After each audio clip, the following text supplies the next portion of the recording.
Dear students, welcome to you Science Class 8 Chapter Light Reflection presented by GS Bist GUPS Musha Khan Pauri Gadhwal.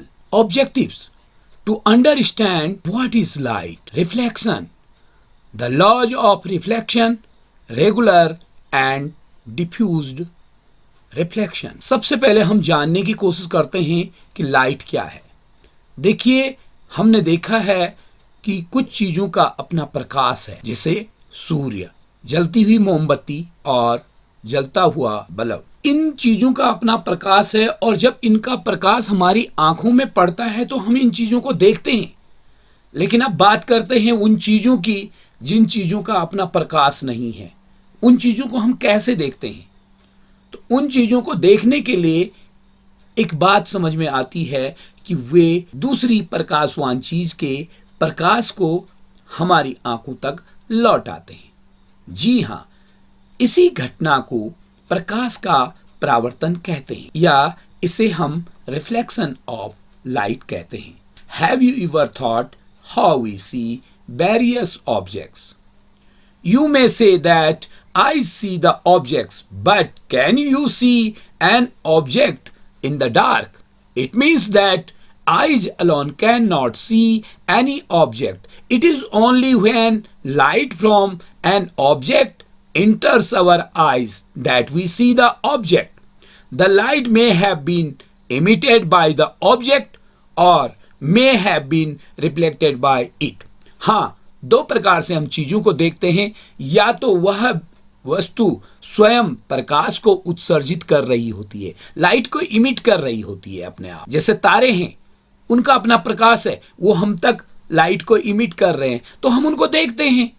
लेकिन हम बात करते हैं उन चीजों की जिन चीजों का अपना प्रकाश नहीं है, तो वे लाइट को इमिट नहीं करते हैं बल्कि वे लाइट को रिफ्लेक्ट करते हैं। यानी उन पर पड़ने वाली जो प्रकाश है कहीं से भी वह प्रकाश हमारी आंखों तक पहुंचता है और इसके सहारे हम उन चीजों को देखते हैं। अब इस चीज को समझने के लिए, यानी रिफ्लेक्शन क्या है, इस चीज को समझने के लिए हम एक प्लेन मिरर लेते हैं, एक समतल दर्पण लेते हैं। यहां पर हमने एक समतल दर्पण का नमूना बना दिया है।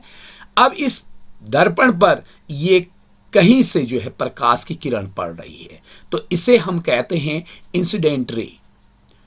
उसके बाद यह प्रकाश की किरण एक निश्चित कोण बनाती हुई लौट जाती है, जिसे रिफ्लेक्टेड रे कहते हैं।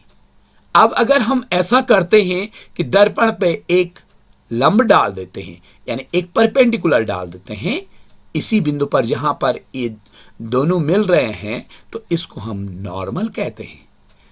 अब यहां पर देखेंगे दो कोण बन रहे हैं, एक इंसिडेंट और नॉर्मल के बीच में ये वाला कोण जिसको कि हम एंगल ऑफ इंसिडेंस कहेंगे, और दूसरा कोण ये वाला कोण जिसे हम एंगल ऑफ रिफ्लेक्शन कहेंगे। यहां पर एक चीज देखने की बात है कि जो इंसिडेंट रे है, रिफ्लेक्टेड रे है और नॉर्मल, तीनों एक ही तल पर स्थित है, तीनों एक ही पॉइंट पर है। और दूसरी बात, इसमें angle of incidence is always equal to angle of reflection.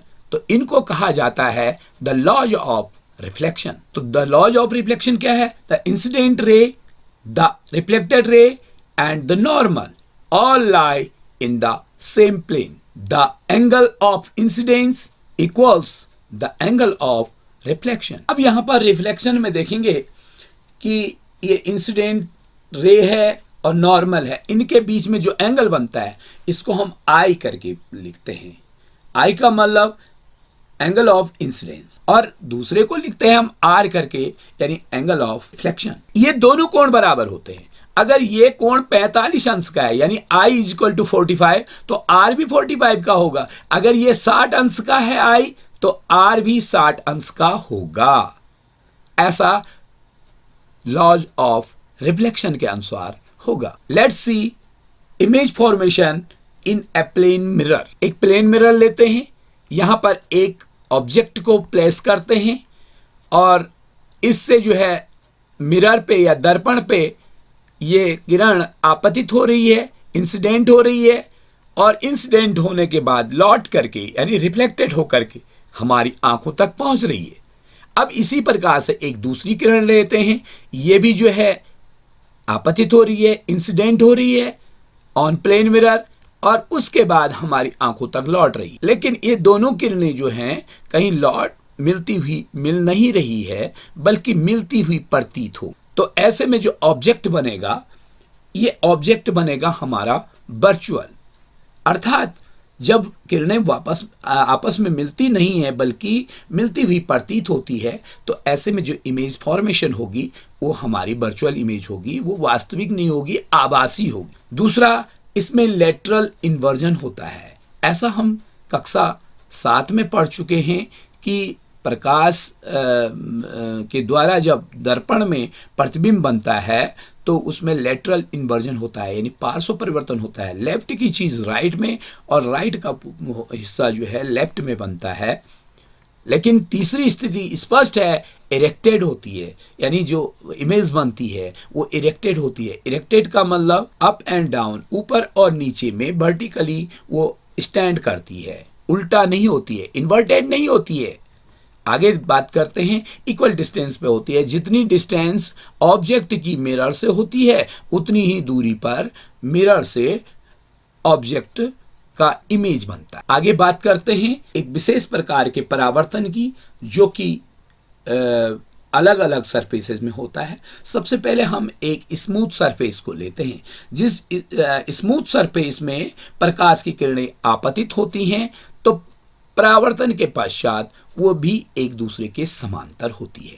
इसे हम रेगुलर रिफ्लेक्शन के नाम से जानते हैं। लेकिन अब दूसरे सरफेस को लेते हैं जो कि रफ है या इरेगुलर है, तो उसमें जब प्रकाश की किरणें पड़ती हैं तो वो अलग अलग दिशाओं में परावर्तित होती है, सरफेस के अनुसार अलग अलग दिशाओं में परावर्तित होती है। इसे हम इरेगुलर रिफ्लेक्शन या डिफ्यूज्ड रिफ्लेक्शन के नाम से जानते हैं। तो इस प्रकार से दो प्रकार का रिफ्लेक्शन हो गया, एक रेगुलर रिफ्लेक्शन और दूसरा इरेगुलर या डिफ्यूज्ड रिफ्लेक्शन। अब हम कुछ आकलन के प्रश्न लेते हैं। पहला, विच of the following is not a luminous object? इनमें से प्रकाशवान ऑब्जेक्ट कौन नहीं है? तो हम देखते हैं सन का अपना प्रकाश है, कैंडल भी अपने प्रकाश से चमकता है, मून का अपना प्रकाश नहीं है। मून जो है सूर्य के प्रकाश से प्रकाशित होता है, ट्यूबलाइट भी अपने प्रकाश से प्रकाशित होती है। तो जो लुमिनस ऑब्जेक्ट नहीं है उसका करेक्ट आंसर हो गया moon. Let's take next question. We can see a non luminous object when light. अब हम एक नॉन लुमिनस वस्तु यानी अदीप्त वस्तु को लेते हैं तो हम उसको कैसे देख सकते हैं? Emitted by the object falls on the eye. वो जो लाइट है इमिट कर रहा है वो ऑब्जेक्ट, नो, वो तो नॉन लुमिनस है, ऐसा नहीं हो सकता है। Is reflected from the object towards our eyes. हाँ, रिफ्लेक्टेड किया जाता है from the object towards our eye, बिल्कुल सही जवाब।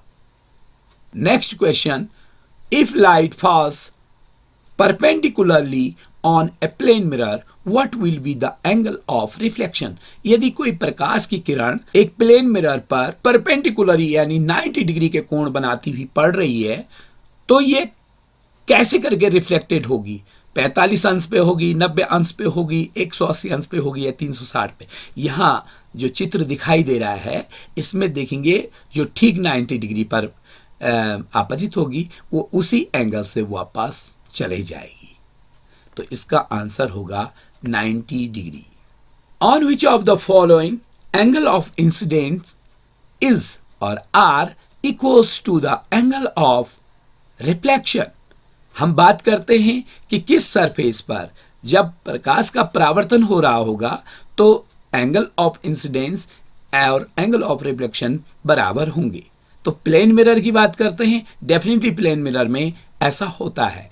कर्व्ड और स्पेरिकल मिरर अगर कोई है तो उसमें भी ऐसा होता है। रफ और इरेगुलर सरफेस में भी ऐसा होता है। लेकिन ऑल द सरफेसेस, इसका मतलब है कि सारे सरफेसेस में angle of incidence is always to equal of angle of reflection, यानी जिसमें भी परावर्तन होगा, चाहे वो किसी भी प्रकार का सरपेश है, उनमें परावर्तन का जो नियम है, लॉ ऑफ रिफ्लेक्शन जो है, वो हर संभव पालन होगा और उसमें बराबर होगा। इसका आंसर होगा ऑफ द सरफेशियस।